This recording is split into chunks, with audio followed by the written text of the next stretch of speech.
Welcome to Showcase Chicago podcast. I'm your host, Michael Reyes, a Chicagoland realtor with A.R.E. Partners, and in this podcast, we explore all things Chicago, real estate, and life as we engage in authentic conversations about some of the most significant decisions we make. In today's episode, I'm excited to share with you my first quarterly market update discussion with special guest Rachel Ruffin. Hello. And Linda Scott with Wintrust Mortgage. Hi. Thank you so much for agreeing to do this. I really appreciate you guys today. This is really just going to be an open discussion about what is currently going on in the market and kind of what your experience has been for the first quarter of this year. Okay, well, as Michael said, my name is Rachel Ruffin. I'm a real estate broker with Executive Realty Group. I service the mostly south and west sides of Chicago and a lot of DuPage County because I did live in Naperville for a number of years. I have a construction background, which really has helped me in my real estate career and with a lot of my success. And yeah, I love real estate. So I will say that you've also been a top producer in the Chicago. I am a top producer. Okay. She's been it for probably the last 4 years? At least, I think 5 years. Okay, so you've been a top producer at the Chicago Association of Realtors for the last 4 or 5 years. Yeah. That's something you should definitely share. I am a top producer. Thanks, Mike. Oh, of course. Thank you for being here and for bringing your experience and expertise to this discussion today. I really appreciate it. Linda Scott with Wintrust. Hi, I'm Linda Scott with Wintrust Mortgage. I'm a residential mortgage lender. So that means I specialize in mortgages for 1 to 4 unit properties. So that's what I do. I've been in the industry, 40 plus years. I started when I was 10. That's awesome. Anyway, but I really love what I do. And yes, I have been top producer throughout the years. And just putting a mortgage together for someone and helping them get into their first home or move up home, it's just very gratifying, and I truly enjoy what I do. What has the first quarter been like for you in this market? Go with Linda. Oh, I'll start. Okay, well, what I'm seeing right now in this first quarter, many folks came out, a lot of first-time buyers, and many of them are looking and wanting down payment assistance. So I've been able to help a lot of folk either get IDA money, which is Illinois Housing Development Authority, that's $6,000.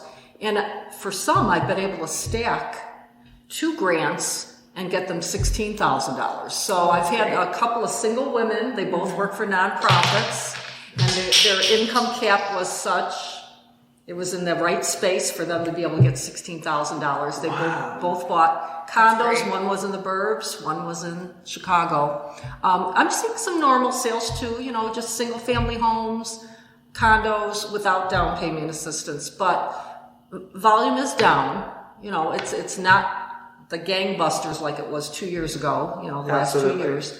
But, we're still seeing transactions happening. And what are the stipulations for the 6,000 and the 10,000 grant programs that you've got? Well, there are income caps and purchase price caps on the IDA. The income cap is pretty generous. It's $125,040.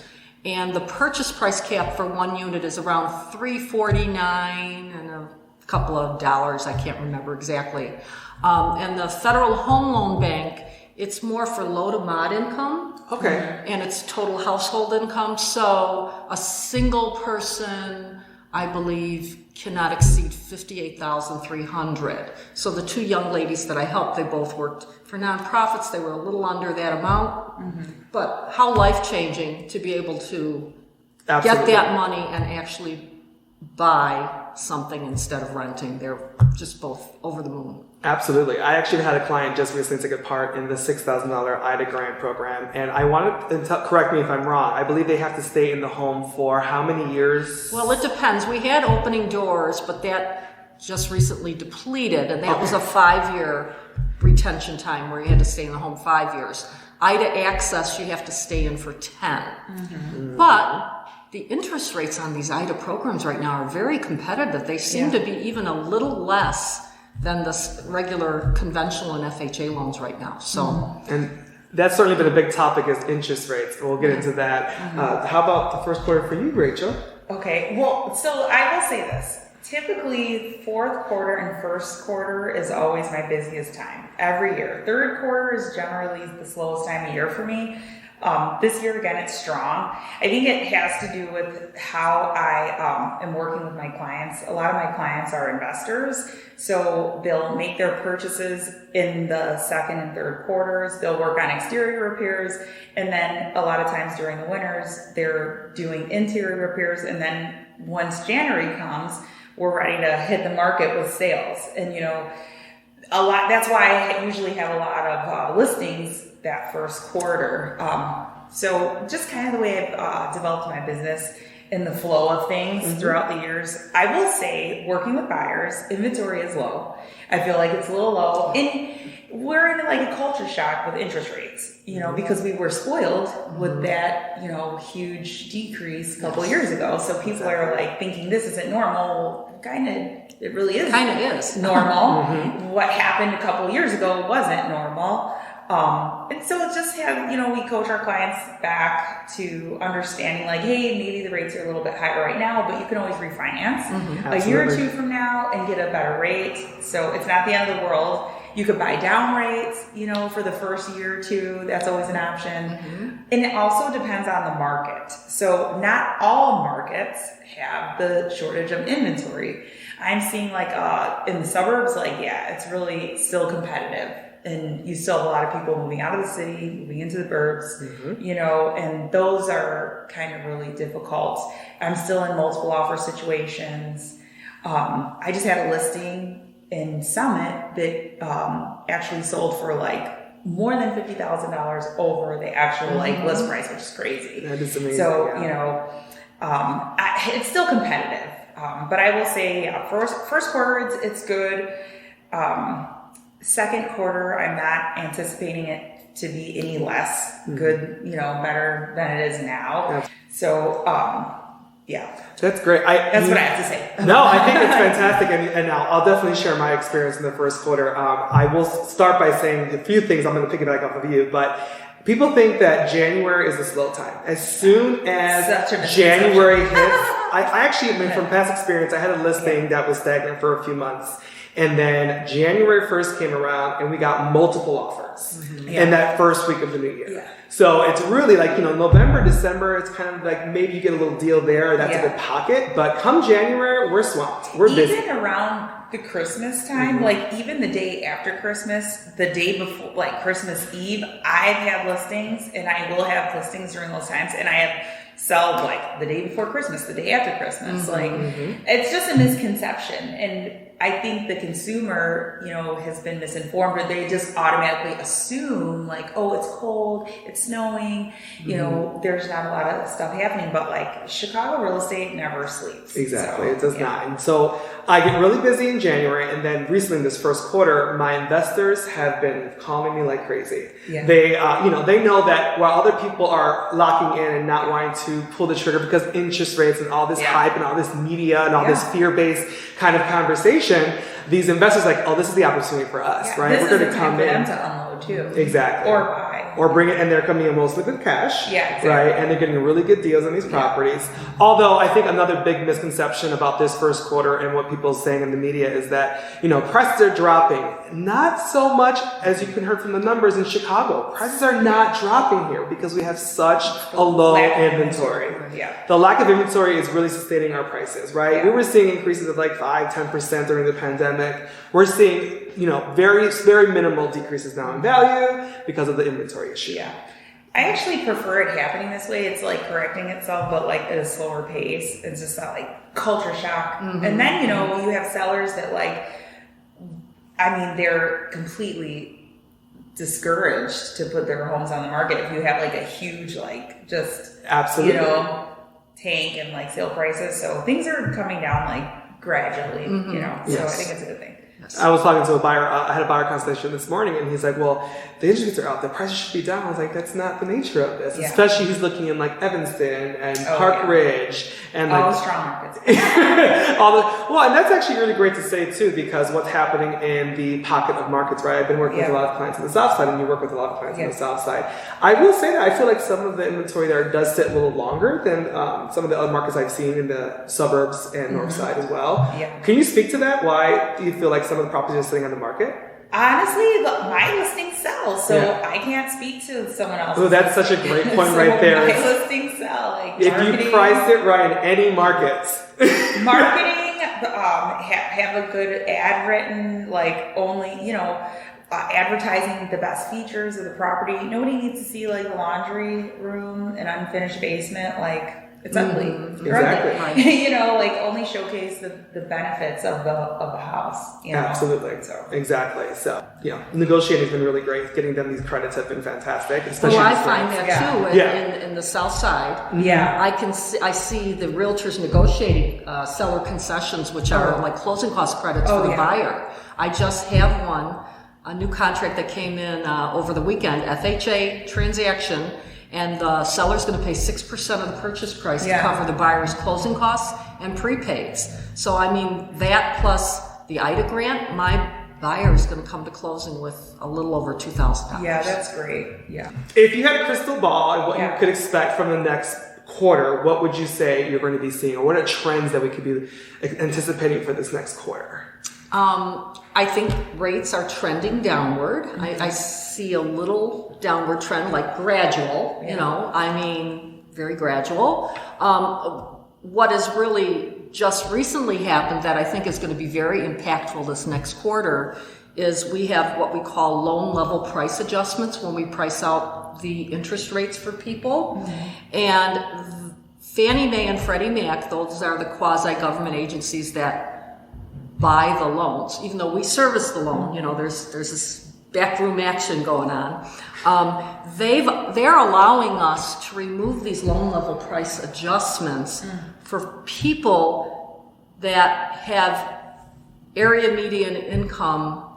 The area median income is $105,700, right? So if someone's a first-time home buyer and their income is under that amount, that area median income of 105.7, they are actually going to get a better interest rate, which is going to make home buying more affordable. So you're going to see that whole sector of the market, I think, come out this second quarter full tilt and want to get out and buy. Is that for the single people? I was literally going to ask the same question. Couples, it could be a couple, and it's only the qualifying income. So if I'm doing a loan application or a pre-approval, and I notice I have a double income, and let's say the two incomes together are $130,000, but let's say Susie, the spouse, she can carry the whole load based on her income, and her income is only $90,000. Well, then I'm going to just pull the other borrower off and then process it and get them the lower interest rate.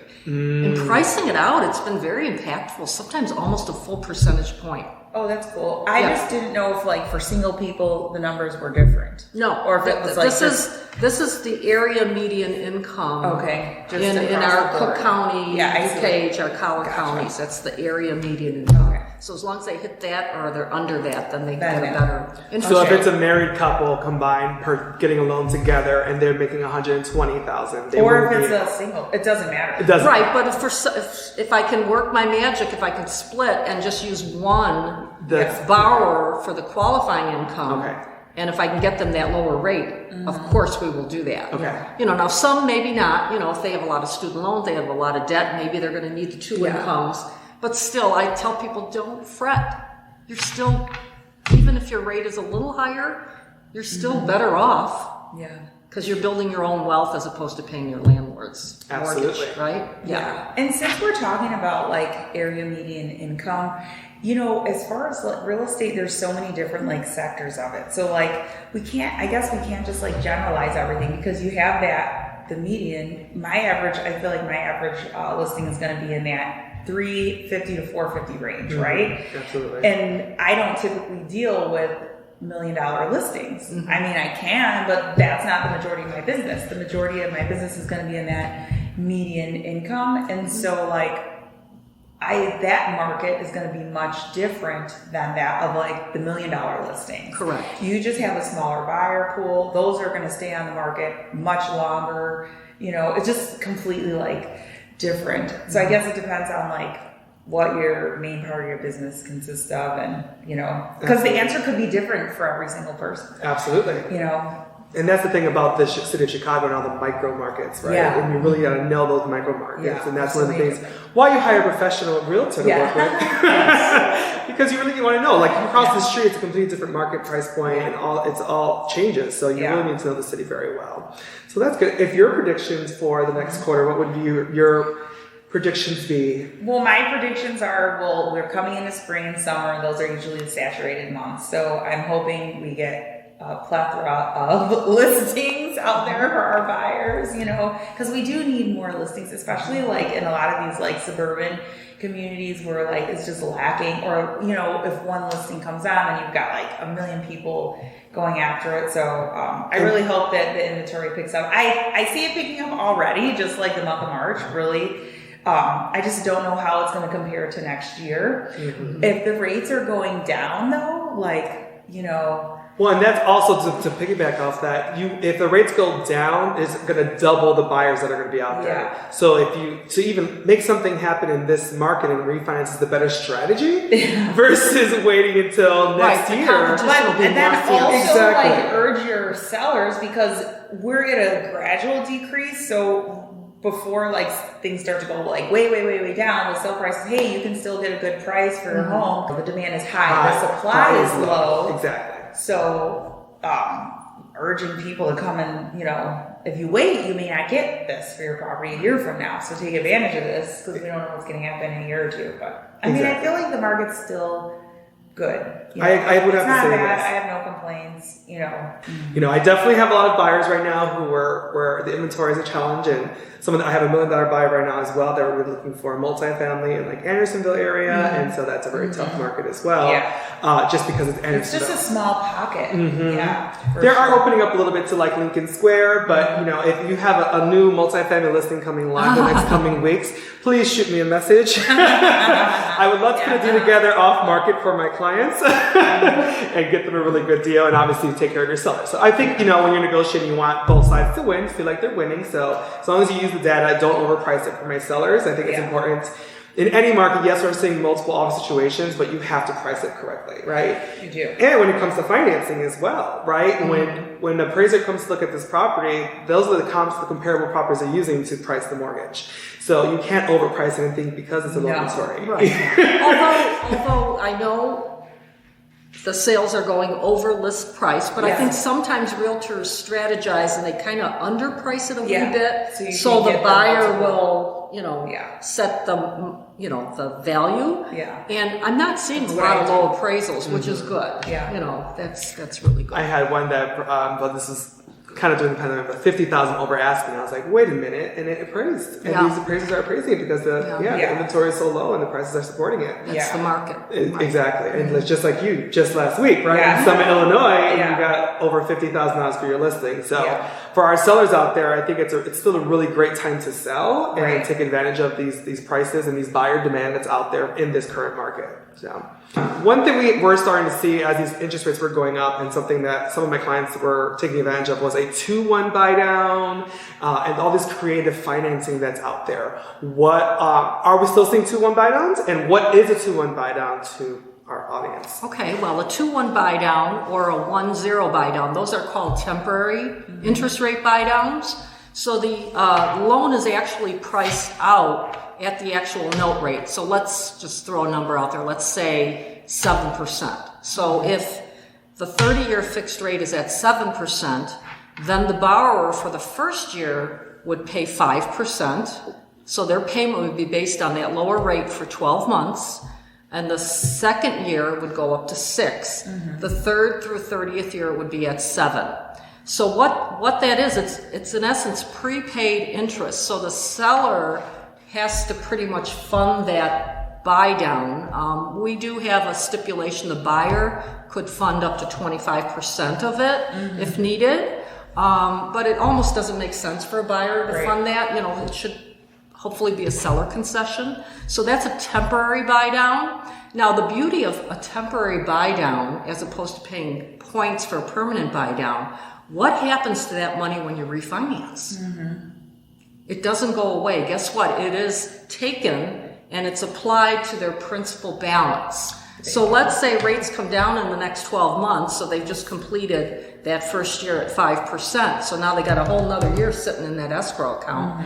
That money will go towards their principal balance, so if they were to refinance and get a lower rate, they don't lose that. Absolutely. They owe that much less on their mortgage. So that's kind of cool.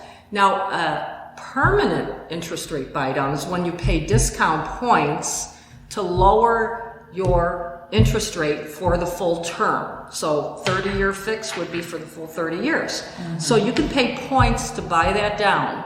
Now, I have some opinions on that. I think if we're going to move at some point towards lower rates, I don't really advise my buyers to pay points to buy the rate down, because let's say you paid 2 points to get a 1.25 lower in interest rate, and let's say 12 months from now rates drop and now you can get a 1.25 lower rate. Well, you've just kind of wasted your money. Absolutely. You know, now if a seller's willing to give you a concession, maybe we can talk about that. You know, that's just something that's up for discussion, and we see how long you plan on living in the home, etc. So, but a permanent buy down permanently buys the interest rate down. Absolutely. And there are strategies, I think, that working with a broker or realtor will definitely help you in terms of getting these credits. It's really just how you present, how you negotiate with these sellers, right? A lot of times these sellers aren't sure what this means. They are looking at the purchase price, and then they're like, well, there's also a credit. You just have to explain it to these sellers, like, the net, this is your net number, we're negotiating this net number, and that's how you present it, right? And if you need to inflate the price of it, there's ways to negotiate these credits for these 2-1 buy downs or closing cost credits. Correct. And I think one of the things I'll say about this particular market, we can use that as a strategy right now because of the interest rates. So we're able to have sellers understand what we're doing when we write up the contract that way. You know what I mean? Because they're going to be like, why are we going to pay for their closing costs? Or why are we going to give them a credit?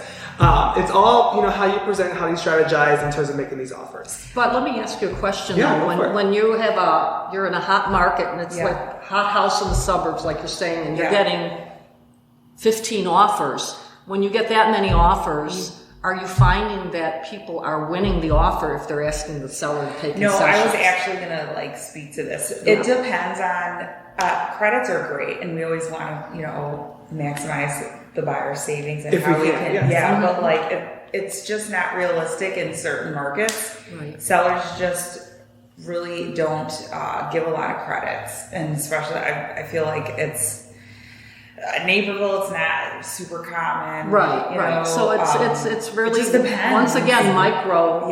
Exactly. To the area, right? Yeah, it depends on the market. But I mean, I'm not saying I've never gotten people credits in Naperville. It's just, it's not a common thing. Again, it's like, when you're speaking to the seller's agent and they're like, oh, we were asking for a credit. I'm like, depending on the situation, if there's multiple offers, no, we're not asking, because you won't get it.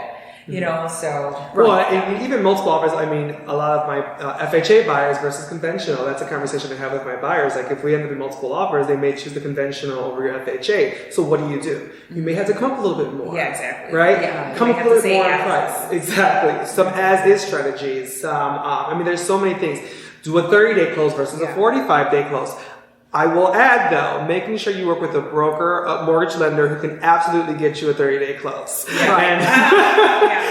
Because not all of them can do it. Exactly. Well, what's interesting is there's multiple offer going on right now, and of course my borrowers are part of this multiple offer in the suburbs in River Grove, and they really want this house. They want it so bad. So the realtor, the listing agent that represents the seller, reached out to me and said, what can you tell me about these folks? And there's another thing we do too, and it's called one-day certainty. It's income validation. So I explained that to this listing broker. I said, well, I have their income already validated. In other words, it's run through that automated underwriting system, and it's been validated, which means an underwriter can't touch it or change the income. So I push that out there and let them know that that's really a big step. And, of course, I can't share anything personal, but I did let them know how rock solid they were. And then after I sent that email, I said, you know what, I'm going to send another email. And I emailed back and I said, and you know what, I have a very good reputation. And I will take it to the finish line. And I thought, that's important too, that these listing agents know that there's a quality lender on that side of the contract that is going to get the job done. 100%. Even with realtors, I don't know how many times I've gotten, even just this year alone, like closed deals with buyers that had multiple offer situations, and because you're proactive, you're polite, you're professional. And I responded right away. Yeah, that's important. Yeah, the listing brokers, they don't want to have, because a lot of times in this market, They don't want to chase me. yeah, and if the deal falls apart because someone submitted a crazy offer, now the buyer has buyer's remorse. They want to make sure like they're working with someone that's like solid and is going to also be proactive on the buy side with the buyer. Absolutely. And they're going to get it done. So many, like 3 times already it happened this year where people are like, oh, this was one of the reasons why we chose you. Absolutely. And it's, yes, numbers come down, but if it's the difference of a couple $1,000 and you have a broker who's responsive and you're encouraging to reach out to the lender reaches out proactively, that's going to give you the edge. Negotiation is not just the numbers. It's not it's the rapport. highest offers. Exactly. It's not always the highest. It's not the best offer. The Right. highest offer is not the best offer. Especially if it's going to be a broker who's maybe, challenging or hard to work with, and it's a difference of a couple $1,000, and the other broker is pleasant and effective and responsive. They're going to choose that to work with that party. One thing I learned, like when I first got into real estate, when you get a house under contract, you really essentially sell it 3 times. The first time is a contract signing with the buyer. Okay, or actually it's like 4. The first time is when you sell it and it's under contract, both buyer and seller agree. The second time is at home inspection. Right. Because after every home inspection, everybody freaks out, and you have to have the experience to where you can coach your client and let them know, hey, these are serious, or hey, this is you're going to see this on every home inspection report. And 3, sell it again at the time of appraisal. You have to have a good relationship also with the appraiser. You need to meet the appraiser at your listing with your own comps, whether they accept them or not. You need to have the contract printed out. You need to be as informative as possible with the appraiser, because, you piss the appraiser off. If they have a question. I'm just joking. But no, seriously though, what if it's an appraiser that isn't familiar with that part of the city or doesn't know that suburb? Like, Absolutely. A lot of times, the banks are using these third-party companies, and these appraisers, they don't know all the different markets. Can I speak to that? You just told one of my buyers that too, actually. Yes, and this is one of those things that I feel at Wintrust Mortgage, it's a huge value add. Granted, yes, there's that appraisal management company. There's no contact anymore between loan officer and the appraiser.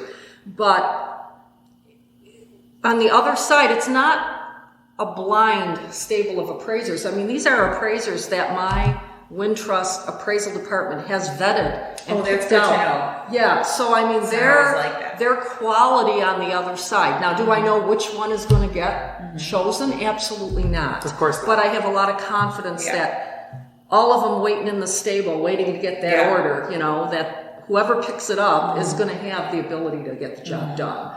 And I will just add to that, I literally did a buyer tour yesterday I gave a referral, and she mentioned that during the buyer tour that you shared that and how important that was for her as a value add. Because we were looking in the southeast neighborhood, and if the appraiser does not know the neighborhood, right, they're not going to appraise it properly. Yeah. So literally, thank you for saying that to my buyer. She shared that exact words with me yesterday at the buyer store. So Great. It's fantastic. Yeah. But that's something that you don't see.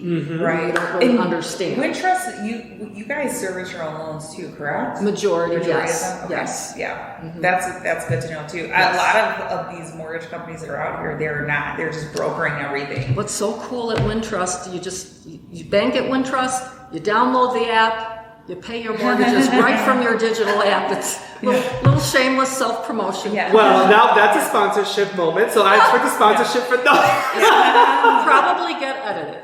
No, it actually probably will not, so it's a good job.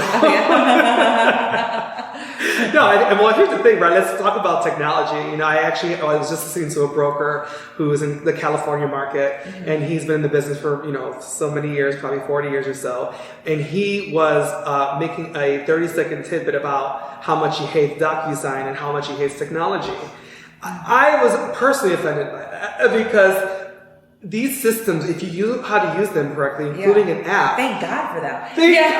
I almost emailed him saying you're actually deterring people from wanting to work with you from sharing that. You want to do everything with the pen and paper. No. Because in this day and age, the systems make us work effectively. Yes. It's a click of a button. You use templates, technology, and this is a big conversation, right? People think, oh, we're going to need brokers in 10 years. Or, you know, or we're going to do everything through technology. You still need the human aspect of it. Yes. But these systems make us work better and stronger and more effectively. More efficiently. More efficiently. And so it's important to utilize the systems and work with a broker who knows the current trends and market systems and how to utilize them best. Mm-hmm. You really need to be, and there's something every day coming out for technology. Yeah, and honestly, I don't know what's going to happen in the future, but like real estate, it evokes so many like negative emotions a lot of times. Oh, you know, yes. anxiety. It's the whole transactions are completely anxiety driven for both seller and buyer. And like, okay, yeah, technically we do have this technology, but like, who and how are the buyer and the seller going to get through a transaction if it's left up to like a computer or the Yeah, you go to a kiosk. Not going to happen. You can't go hug the kiosk. No, we're everything to our clients. We're our therapist, friend, business partner, like Financial advisors. we're so many things to people, and I feel like people really rely on us to be there for them. Absolutely. You know? Linda and Rachel, thank you so much for being a part of this conversation today. I think that there's going to be a great value add to our clients and to our listeners.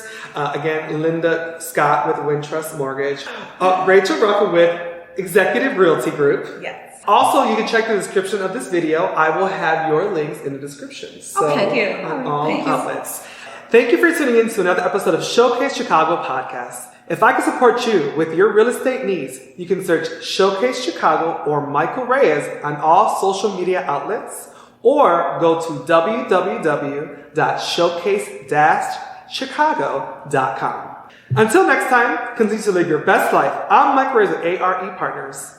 And to be notified of new episodes, be sure to subscribe on your favorite podcast app. Thank you for listening.